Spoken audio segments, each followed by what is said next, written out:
अस्सलामु अलैकुम वरहमतुल्लाहि वबरकातुहू। वालेकुम अस्सलाम वरहमतुल्लाहि वबरकातुहू। नहमदुहु व नस्तईनुहु व नस्तगफिरुहु व नऊज़ु बिल्लाहि मिन शुरूरि अनफुसिना व मिन सय्यिआति अमालिना मन यहदिहिल्लाहु फला मुज़िल्ल लहु व मन युज़लिल फला हादिय लहु। अशहदु अल्ला इलाहा इल्लल्लाह व अशहदु अन्ना मुहम्मदन अब्दुहु व रसूलुहु। अम्मा बाद। अज़ीज़ सामियात, आज इस नादिए में मेरी तकरीर का उन्वान है औलाद की तरबियत में माँ का किरदार। इस्लाम में तरबियत की बड़ी अहमियत है और इस्लाम में तरबियत को एक अहम मुकाम हासिल है। इसलिए वालिदैन को इस बात की ताकीद की गई है कि अपनी औलाद की बेहतरीन तरबियत करें और जन्नत में जाने के लिए अपने रास्ते को आसान करें। अल्लाह ताला फरमाता है, या अय्युहल्लज़ीना आमनू क़ू अनफुसकुम व अहलिकुम नारन वक़ूदुहन्नास वल हिजारा। ए ईमान वालो, अपने आप को और अपने औलाद को जहन्नम की आग से बचाओ जिसका ईंधन आदमी और पत्थर है। जाहिर सी बात है, औलाद की तरबियत के लिए जहन्नम से बचने का सामान और अल्लाह के हुक्म की पाबंदी और बुराई से बचना और गुनाहों पर से तंबी करने के हैं। ये बात बिल्कुल वाज़ेह है कि जब कोई खेती करता है और उसे काटता है तो उसका सबसे ज़्यादा फ़ायदा और सबसे पहले फ़ायदा उसे ही हासिल होता है, क्योंकि उसमें वो मेहनत करता है, उसे सींचता है और उसके लिए अपनी चैन व सुकून सब खो देता है। तो जाहिर सी बात है, जब वो इतनी मेहनत करेगा तो उसका फल भी उसे अच्छा ही मिलेगा। इसी तरह जब माँ बाप अपने वालिदैन की सही और अच्छी तरबियत करते हैं तो उनका सबसे पहले और सबसे ज़्यादा फ़ायदा उन्हें ही हासिल होता है। जब औलाद दुनिया की ज़िंदगी में ये फ़ायदा हासिल होता है कि जब औलाद पढ़ लिख कर लोगों के सामने आते हैं तो माँ बाप की नेक नामी होती है और उन वालिदैन का नाम इज़्ज़त व एहतराम से लिया जाता है। और जब नेक औलाद ये हलाल कमाई जब उन्हें मैसर होती है तो इसका पूरा और इब्तिदा में सबसे ज़्यादा फ़ायदा माँ बाप को ही हासिल होता है। और आखिरत की ज़िंदगी में माँ बाप को ये फ़ायदा हासिल होता है कि अगर माँ बाप का इंतकाल हो जाए तो नेक साले औलाद उनके लिए दुआ करती है, जिससे उनके दर्जात बुलंद होते हैं।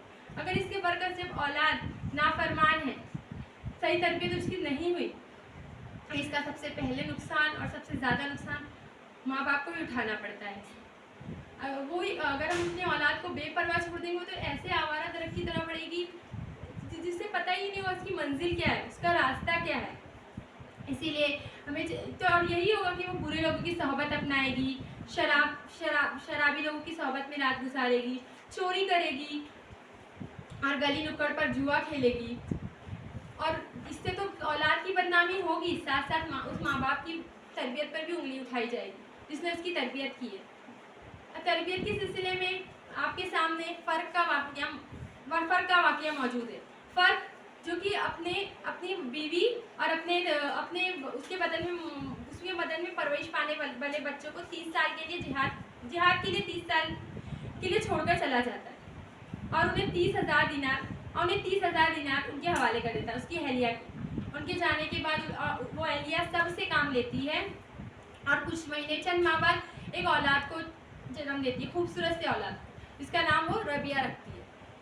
अब रबिया की तरबियत करने के लिए उसकी माँ दिन रात मेहनत करती है और जब वो बड़े हो जाते हैं तो उसे किसी मौलवी के हवाले कर देती है ताकि उसकी वो अच्छी तरबियत करे और वो पूरे दिनार उनकी तालीम में खर्च कर देती है। और उन्हें ये कहती है कि वो उसे हिफ्ज़ करवाए, कुरान की हिफ्ज़ कराए, हदीसें याद करवाए। और जब वो बड़े हो जाते हैं तो अल्लाह से दुआ करती कि ए अल्लाह ताला, मेरे बेटे से ऐसा कोई काम कराए इसलिए दुनिया और आखिरत दोनों में भलाई हासिल हो। और बाद में ये होता है कि वो एक इमाम बनते हैं और जिनकी मजलिस में बड़े बड़े मुहद्दिस शामिल होते हैं, जैसे इमाम मालिक बिन अनस, अबू सुफियान और बहुत से मुहद्दिस उनकी मजलिस में शामिल होते हैं। फिर एक रात उनके बाप फ़र्क 30 साल बाद वापस आ जाते हैं। जब रबिया उन्हें देखते तो कहते हैं, अजनबी तू कौन है जो मेरे घर में इस तरह चला आ रहा है, मैं हाकिम से तेरी शिकायत कर दूंगा। तो वो कहते हैं कि मैं कोई मुजरिम नहीं, मैं तेरा बाप मैं फ़र्क हूँ। उन्हें क्योंकि इस बात का इल्म नहीं होता कि वो मेरा बेटा है। तो जब उसकी बीवी आवाज़ सुनती है तो अपने हल्के से दरवाज़ा खोल के देखती वो और चीख के कहती है कि बेटा रबिया, ये छोड़ दो, ये तुम्हारे बाप है, फ़र्क है। और फ़र्क को जब पता चलता है कि मेरे बेटे हैं तो वो उन्हें गले से लगा लेते हैं और फिर रात में अपनी बीवी से वो 30 दिनार के बारे में पूछते हैं। तो बीवी कहती है कि मैं सुबह आपको बताऊंगी। जब सुबह होती है तो वो वज़ू बना के नमाज़ पढ़ने चले जाते हैं, पर मस्जिद में जमात हो चुकी होती है। फिर भी वो नमाज़ें अदा करते हैं और जब मस्जिद से निकलने लगते हैं तो वहाँ पे देखते हैं एक मजलिस है बैठी है और बहुत से लोग जमा है, बूढ़े बच्चे सब। तो कहते हैं, और एक नौजवान है जो दर्द दे रहा है, तो पूछते हैं कि नौजवान कौन है, तो कहते हैं कि आप नहीं जानते ये कौन है, ये रबिया बिन फर्क है। ये सुनकर उनकी आंखों में आंसू आ जाते हैं और वो घर आते हैं और अपनी बीवी से कहते हैं कि मैंने अपने बेटे को आज जिस मुकाम पे देखा ना, मैं इतना ज़्यादा खुश हूँ कि मैंने किसी को इस मुकाम पे नहीं देखा। तो उसकी बीवी कहती है कि आपको वो मुकाम ज़्यादा महबूब है कि वो 30 दिनार। तो कहते हैं कि मतलब मुझे इतना महबूब है दुनिया वाक़ई कि सबसे ज़्यादा मुझे अपने बेटे का ये मुकाम महबूब है। कहती है कि मैंने पूरे 30 दिनार उनकी तालीम और तरबियत में खर्च कर दिया। 30,000 दिनार है, शायद 30,000 दिनार है। तो फिर इस तरीके से ये है कि एक औलाद, एक माँ ने औलाद की तरबियत किस तरीके से की, इसका नतीजा ये हुआ कि वो एक इमाम बने। लोगों को तो फ़ायदा हुआ भी और साथ साथ उसके माँ बाप को भी इसका फ़ायदा हुआ। तो इससे पता चलता है कि माँ बाप माने सबसे ज़्यादा वालिदैन में सबसे ज़्यादा अहम रोल माँ का है। माँ ही है जो बच्चे की परवरिश कर सकती है, उसे जिससे एक कौम बनती है, जिससे एक पूरा नस्ल तैयार होती है। इसलिए हमें चाहिए कि माँ बाप को चाहिए कि उसकी अच्छे से परवरिश करें। इसलिए कहा जाता है कि बच्चे की पहली दरगाह माँ है और बच्चे की असल ज़बान मादरी ज़बान होती है। इसलिए माँ को अपनी इस जिम्मेदारी को बखूबी निभाना चाहिए। अब माँ का फरीज़ा है कि वो अपने बच्चे को अच्छी तरबियत दे,